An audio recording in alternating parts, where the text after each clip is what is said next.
ان الحمد للہ والصلاة والسلام علی رسول اللہ اما بعد قال اللہ تبارک و تعالی فی القرآن المجید والفرقان الحمید لقد کان لکم فی رسول اللہ اسوۃ حسنہ لوگو تمہارے لیے نبی صلی اللہ علیہ وسلم کی زندگی بہترین نمونہ ہے۔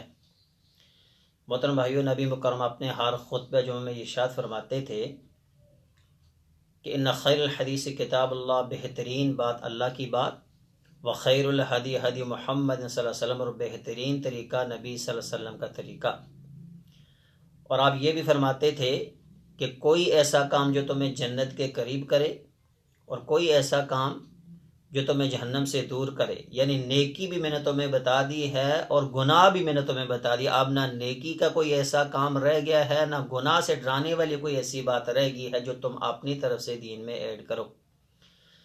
اللہ فرماتے ہیں یا ایھا رسول بلغ ما انزل الیک من ربک وان لم تفعل فما بلغت رسالتہ، اے حبیب جو کچھ آپ کو بتایا گیا لوگوں کو بتا دیجئے، اگر آپ ایسا نہیں کریں گے تو میں یہ سمجھوں گا کہ آپ نے رسالت کا حق ہی ادا نہیں کیا۔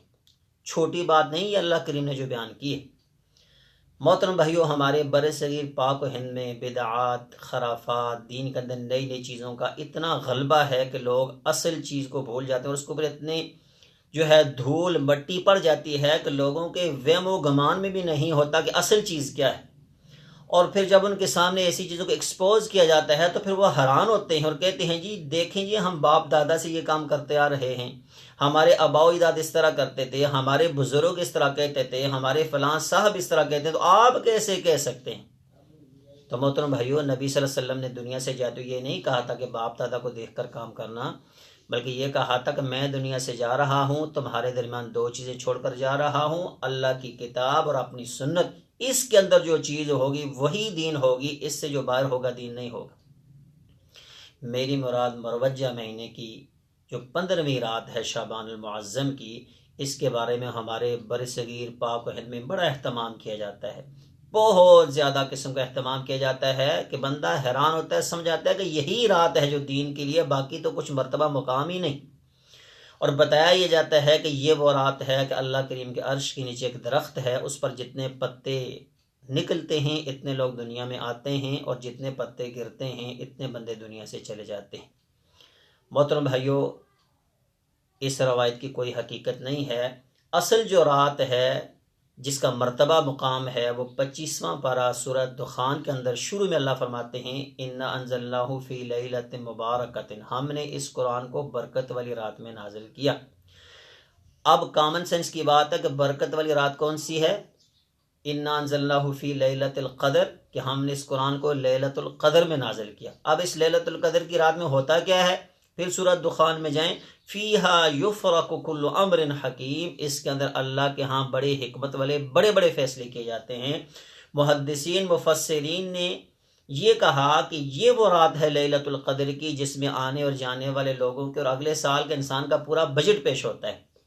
اصل جو رات تھی، اصل جو چیز تھی، اس کو پس پردہ کر کے ہم نے ایک ایسی رات کا مرتبہ مقام لوگوں کے سامنے بیان کیا کہ جس کے اندر کسی قسم کی حقیقت نہیں ہے۔ لیلۃ القدر کی رات ہے فیصلوں کی، 15 شعبان کی رات فیصلوں کی رات نہیں ہے۔ پھر اس کے اندر مختلف قسم کی 2-3 چیزیں ہوتی ہیں۔ ایک آتش بازی کی جاتی ہے، آپ نماز پڑھتے ہیں تو آپ کو اتنا ثواب ہے، روزہ رکھتے ہیں اتنا ثواب ہے، حج کرتے اتنا ثواب ہے، زکوٰۃ کا اتنا ثواب ہے، عمرے کا اتنا ثواب ہے۔ کامن سینس کی بات، اب کسی عالم سے جا کر پوچھیں کہ مولانا میں نے 1000 پٹاخے چلائے، شرلیاں چھوڑی، میں نے اتنے پٹاس پھٹائے کہ ان کی آواز پورے محلے میں سب سے زیادہ تھی، مجھے بتائیے مجھے ثواب کتنا ہوگا؟ امام صاحب ضرور کہیں گے کہ یہ بندہ پاگل ہو گیا ہے، اس کا مائنڈ جو ہے وہ چل گیا ہے، اس لیے یہ سوال کرتا ہے بھلا اس سے بھی کوئی ثواب ہوتا ہے؟ سوچنے والی بات ادھر سے آپ کہتے ہو کہ اس رات ہمارے لوگوں کے نام کاٹے جاتے ہیں اور اس پر تم پٹاخے چلا رہے ہو، خوش ہوتے ہو اپنے مرنے والوں پر؟ کچھ تو عقل کرو، کچھ تو دین کو سمجھو، کچھ تو قرآن و حدیث میں اندر تھوڑا سا غور و فکر کرو۔ اگر تمہارے لوگ اس رات میں مر رہے ہیں تو پھر یہ پٹاخے کیسے؟ دوسرا جو گروہ ہے، حلوہ بڑا پکتا ہے، اتنی سوجی اتنا میدا اس رات میں بکتا ہے کہ پورے سال میں اتنا نہیں بکتا۔ جی ہم اس لیے پکاتے ہیں کہ نبی صلی اللہ علیہ وسلم کے دندان مبارک شہید ہوئے تھے، نبی صلی اللہ علیہ وسلم کے دندان مبارک 3 ہجری 6 شوال کے اندر شہید ہوئے غزوہ احد میں، اور آپ حلوہ 10 مہینے بعد پکا رہے ہو؟ جی حضرت حمزہ کے نام کی نیاز دے رہے ہیں، حضرت حمزہ بھی تو اسی ہی دن کو شہید ہوئے جس دن نبی صلی اللہ علیہ وسلم کے دندان مبارک شہید ہوئے۔ جی ہم اویس قرنی کے نام کی نیاز دیتے ہیں کہ انہوں نے نبی صلی اللہ علیہ وسلم کی محبت پہ اپنے دندان مبارک 2 توڑ دیے تھے جب نبی صلی اللہ علیہ وسلم شہید ہوئے تھے، تو ہم اس لیے حلوہ پکاتے ہیں۔ بھائی انہوں نے تو اپنے 2 دانت جو ہے وہ نکالے اور تم حلوہ کھا رہے ہو، تم بھی تو کوئی ایک نکلوا لو۔ جھوٹ کے کوئی سر پاؤں نہیں ہوتے، جھوٹ ہمیشہ ایسی کچی چیز ہوتی ہے، عنکبوت مکڑی کے جالے کی طرح ہوتا ہے، ایک جھوٹ کو چھپانے کے لیے 70 جھوٹ بولے جاتے ہیں۔ عبادات اس رات کی بتاتے ہیں کہ حضرت علی المرتضیٰ کی طرف منسوب کرتے ہیں کہ 15 شعبان کو دن کو روزہ رکھے، رات کو جو بندہ اس کی عبادت کرے، اللہ رات کے آخری پہر آسمان دنیا پر نازل ہو کر کہتے ہیں کوئی بخشش والا ہو، کوئی مغفرت والا ہو، بنو کلب کی بکریوں جتنے لوگوں کے گناہ معاف فرماتے ہیں۔ کوئی ایسی روایت نہیں ہے۔ جنت البقیع میں جا کر نبی صلی اللہ علیہ وسلم نے دعا کی، اس کا شعبان کے ساتھ کوئی تعلق نہیں، وہ رات جو اس میں آپ نے ویسے دعا فرمائی۔ مطلب یہ ہے کہ 6 روایات بیان کی جاتی ہیں، ان کی کوئی اصل نہیں ہے، بدعات ہیں۔ اصل چیز شعبان کا مرتبہ مقام کیا ہے؟ نبی صلی اللہ علیہ وسلم شعبان کے مہینے میں بہت زیادہ روزے رکھتے تھے۔ صحابہ کرام نے پوچھا حضور آپ اس مہینے میں اتنے روزے کیوں رکھتے ہیں؟ فرمایا 2 وجہ سے۔ ایک وجہ یہ ہے کہ لوگ رجب اور رمضان کے لیے اس کے درمیان جو مہینے میں سستی کرتے ہیں، عبادت کم کرتے ہیں، ایک تو میں اس لیے زیادہ روزے رکھتا ہوں، دوسری وجہ یہ ہے کہ شعبان المعظم کے مہینے کے اندر جو ہے اللہ کے ہاں انسان کے اعمال پیش ہوتے ہیں، میں چاہتا ہوں کہ جب میرے اعمال اللہ کے سامنے پیش ہوں تو میں روزے کی حالت میں ہوں۔ محترم بھائیو، شعبان کا صرف یہی مرتبہ مقام ہے، نہ یہ بات ہے کہ رجب اللہ کا مہینہ، شعبان میرا مہینہ، رمضان میری امت کا مہینہ۔ حدیث ضعیف ہے۔